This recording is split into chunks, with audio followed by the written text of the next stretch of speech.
Bronies, this is Brony MACH, aka the Bell Maker.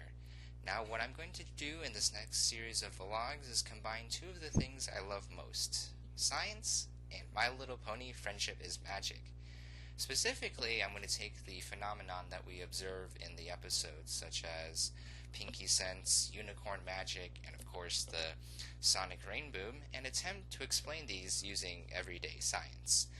Now, before you object and say, whoa, those things are magical, you can't explain them using science because it's magic.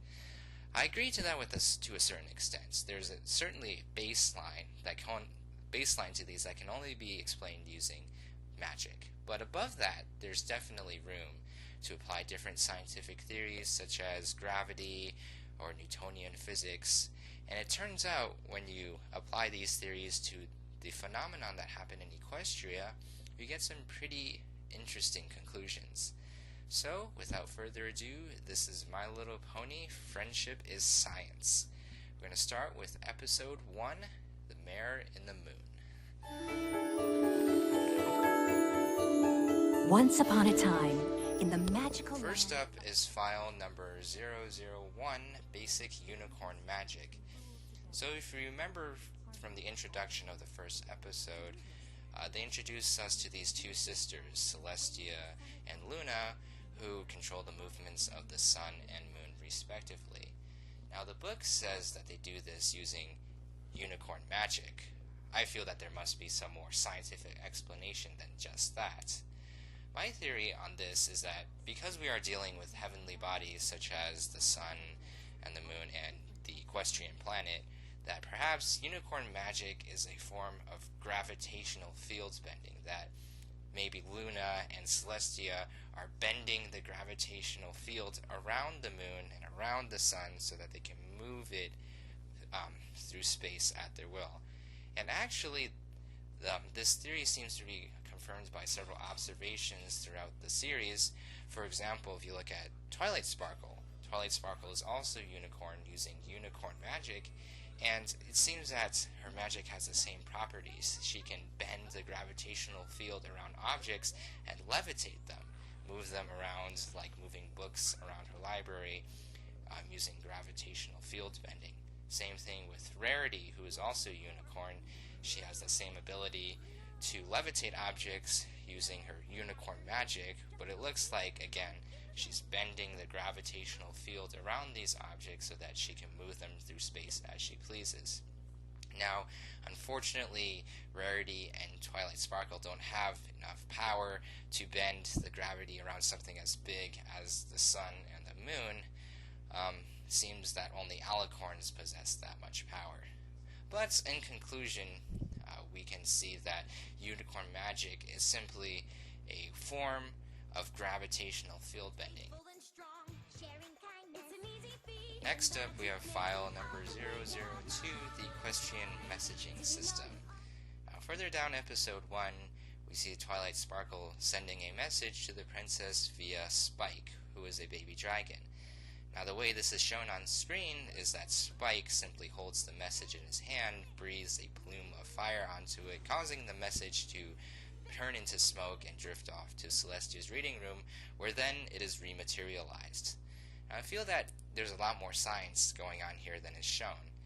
First of all, Spike's dragon fire is not like traditional fire, where this fire burns trees or burns paper. Instead, Spike's dragon fire is actually a high temperature atomizer, meaning that all it does is breaks the bonds between the atoms in the parchment, which causes it then to turn into something more gaseous, which can then float into the atmosphere. And when it reaches Celestia's reading chamber, Celestia can simply use her gravitational magic to put the bonds, or put the atoms close together and form those bonds again so that she can read them. So, on the flip side, when Celestia wants to send a message back, she can again use her gravitational magic to rip apart the bonds of the parchment and send it through the atmosphere. However, the way Spike receives messages is a little bit different. Spike can't use gravitational magic because he's a dragon and not a unicorn. So the way that Spike receives messages is that first it goes through his mouth, down his digestive tract, where the atoms of the parchment start interacting with chemicals in his stomach, the same chemicals that cause his dragon fire. And this initiates the reatomization process. But this reaction, turns out, forms a lot of gas, which is the reason why Spike burps when he receives a message. And as he is burping, he is sending the partially reatomized message up his esophagus, out his mouth, where it then completes its reatomization, and he can then read it or give it to Twilight Sparkle to read, and all is good. And so the conclusion here is that although this messaging system seems to be a little bit unconventional, it actually has a lot of science behind it, and it's really interesting. Preparations, Sweet Apple Acres. The next file is file number 003, Applejack's Buck. Now, continuing along the storyline of episode 1, Twilight Sparkle is commanded by the princess to go down to Ponyville and make some friends. One of the first ponies she meets is an earth pony by the name of Applejack, who is the head manager of a farm named Apple Acres. Now, the way that they harvest apples here is very unlike the way we harvest apples in our worlds. Instead of going up to the apple trees and picking the apples off the branches, Applejack instead simply kicks the base of the tree trunk, which causes the apples to vibrate and fall off into the buckets on the ground. Now, on the outside, this doesn't seem very magical at all. In fact, it seems to make a lot of sense. However, on this particular file, I want to point out something particularly interesting. For example, if you look at one of our own apple farms, there was a farm in New York that was hit by Hurricane Irene. And if you look at this article here, we can see that although Hurricane Irene's winds reached 120 miles per hour, most of the apples stayed on the trees.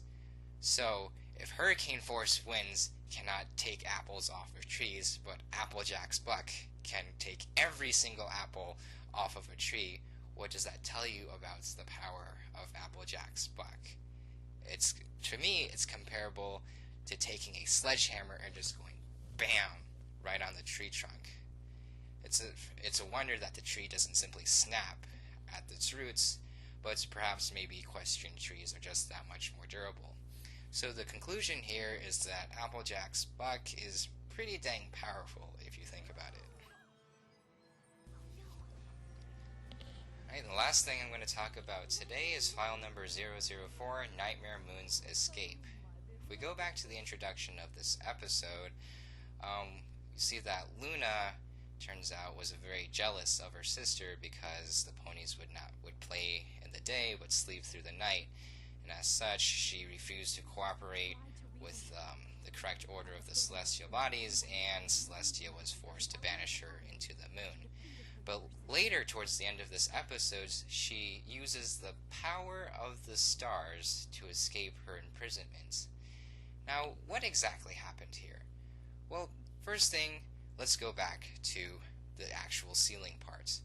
It says that Celestia uses the elements of harmony to seal Luna into the moon, but in the basic level, she's still using unicorn magic, which implies that Nightmare Moon was trapped because of a very strong gravitational field inside the moon. So strong that she could not overcome it using her own unicorn magic. Now, how do these 4 stars come into play? Well, you have to remember, stars themselves also have a gravitational field. So as these stars are approaching the moon, their gravitational field starts to interact with the strong gravitational field in the center. And when they get close enough, eventually they start to cancel out. And only then can Nightmare Moon finally have enough power to escape her imprisonment and subsequently wreak havoc on Ponyville. So the conclusion here is that it was because of the star's gravitational field that Nightmare Moon could escape. The night will last forever!